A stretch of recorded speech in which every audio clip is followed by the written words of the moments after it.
Jadi clear ya, jadi bukan nakut-nakuti, tetapi mengingatkan agar situasi uncertainty, jadi kita selalu harus waspada. Nah sekarang isu yang lagi hot bukan pajak lagi, belum ya. Ini soal bintang-bintang di langit ya. Kenapa sekarang ini kan kita tahu tahun politik ya, menteri-menteri pada protes karena ibu bintangin semua katanya. Nah gitu, jadi ini terkait dengan, tentu kita sadar juga banyak menteri-menteri kan juga terafiliasi oleh politik. Tentu anggaran ini juga penting terkait dengan pemilu. Nah tapi ibu bintang-bintangin nih. Nah bisa nggak ibu jelasin nih kenapa dibintangin, kenapa mereka protes, dan jalan keluarnya gimana? Pak CT lihat ya, dalam mengelola ekonomi 3 tahun terakhir pada saat pandemi, penerimaan negara kita itu jatuh mendekati 20% kontraksinya. Dan dalam situasi yang shock begitu sangat dalam, APBN mencoba menyangga.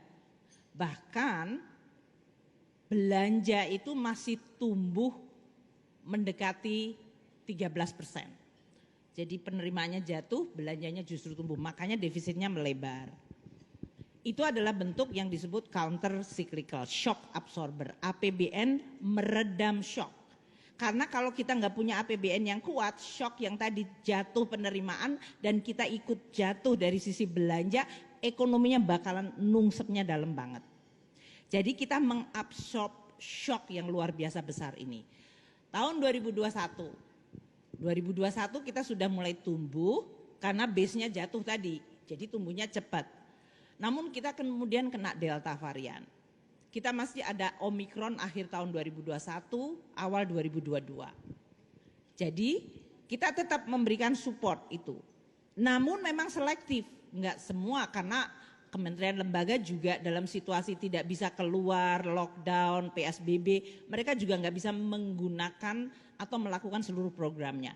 Jadi kita melakukan prioritas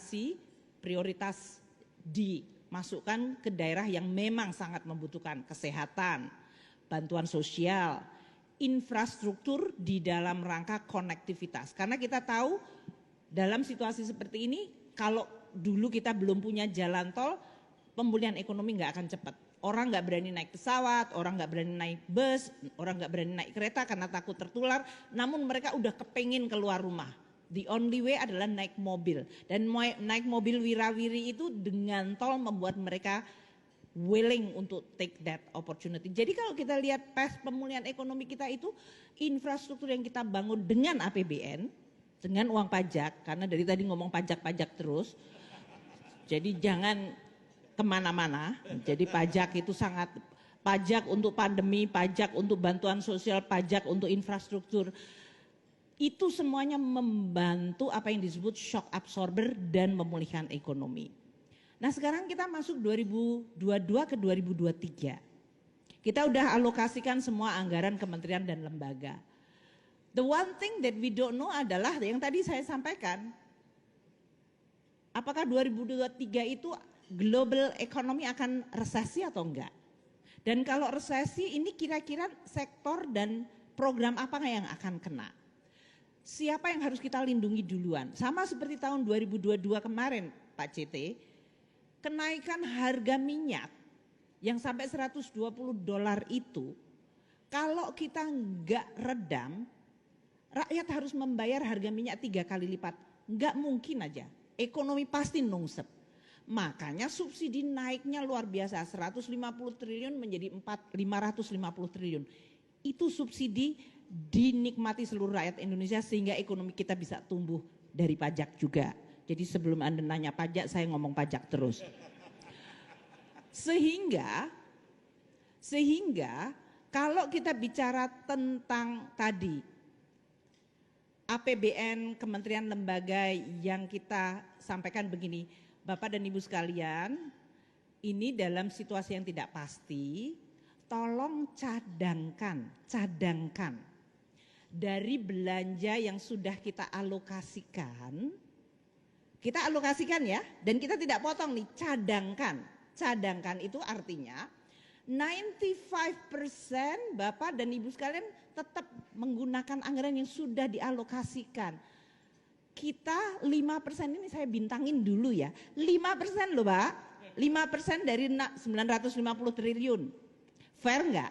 Ini cadangan bersama dengan kami di APBN membuat berbagai cadangan kemungkinan terjadi. Coba lihat hari ini. Harga coal yang tadinya 400 sekarang udah di 200, betul? CPO kita yang pernah 1.700 sekarang 900, betul kan?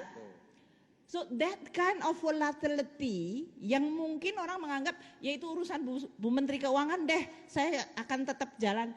Ya betul, kami akan mencoba mengelola, tapi Bapak Ibu sekalian saya minta 5% aja, 5% aja. And Pak CT, tolong ya, ini didengerin bener nih. Kementerian lembaga itu by the end of the year biasanya belanjanya juga nggak nyampe 100% anyway. Kan beliau udah pernah jadi menteri nih.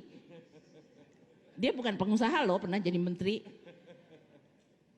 Yang paling hebat itu biasanya bisa 98%.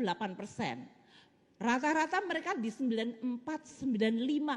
So actually saya itu sebetulnya mengatakan 5% yang sering nggak kepake itu saya bintangin ya Bu, Mbak. You actually can do semua programnya. And then aku mau bintangin terus enggak selamanya? Enggak juga Pak. Nanti kalau pada semester kedua kami kan harus lapor ke DPR. Laporan semester 1. Kita membaca APBN-nya seperti ini, ekonomi seperti ini. Di situ nanti kami akan sama, pertama pasti lapor presiden di kabinet sampaikan, ternyata ekonominya baik-baik aja. So this 5% we don't need untuk dicadangkan. Saya berani taruhan Pak CT. Ayo mau nggak? Nanti traktir saya ya by mid of this year belanjanya KL itu nggak mungkin di atas 60 atau 70%. 50% aja susah. Aku mau berbaik-baik hati bilang. Jadi actually 5% itu nggak mempengaruhi apa-apa juga gitu. Karena by semester ini kalau mereka bisa memenuhi, let's say mereka ngegas belanjanya sampai habis, nanti juga kita akan lihat. Jadi poin saya kadang-kadang nih aku yang punya banyak sekali media seperti Pak CT, CNBC, Detik, CNN, mbok ya bantuin saya untuk berkomunikasi yang benar gitu loh. Jangan nyusahin saya terus. Pas lagi acara kayak gini saya diundang untuk ngomong. Habis itu dia bikin headline yang bikin pusing kepala saya. Tiap hari harus ngoreksi headline-nya Pak CT. Ya saya kan banyak kerjaan lain yang penting Pak. Enggak cuma mengoreksi headline-nya Bapak. Justru ini pertanyaan ini sebenarnya untuk ngasih tahu kepada para pemret dan para redaksi itu yang sebenarnya seperti ini. Tuh pemret, redaksi dan wartawan yang paling penting. Karena selama ini yang didengarkan dari kementerian lain, kementerian dan lembaga yang teriak-teriak semua gitu. Ya, jadi kan suara mereka juga harus diamplifikasi. Betul. Tapi kami berkomunikasi baik kok dengan masing-masing KL. Makanya kita juga bantu semuanya, jadi kita soft landing lah. Iya, dengan pernyataan Ibu ini mengklarifikasi semuanya gitu. Betul, pengalaman saya memang KL itu juga nggak mungkin lah bisa 100%. Jadi bintang-bintang di langit yang katanya itu hampir semuanya dibintangi sama Bu Sri Mulyani itu tidak benar gitu ya. Ternyata cuma 5%. Tapi 5%-nya mungkin yang penting buat mereka Bu. Enggak juga, karena kita gini lah Pak CT. Nah ini salah lagi nanti. Gini ya, kalau kita sudah mengalokasikan ke kementerian lembaga, it is their decision. So basically kita nggak bilang, kamu nggak boleh belanja ini ya, kamu nggak boleh, enggak Pak. Jadi gini Bapak Ibu, monggo dipersani lagi, dilihatin lagi karena saya kemarin di Jawa terus, jadi saya udah ngomong bahasa Jawa terus nih.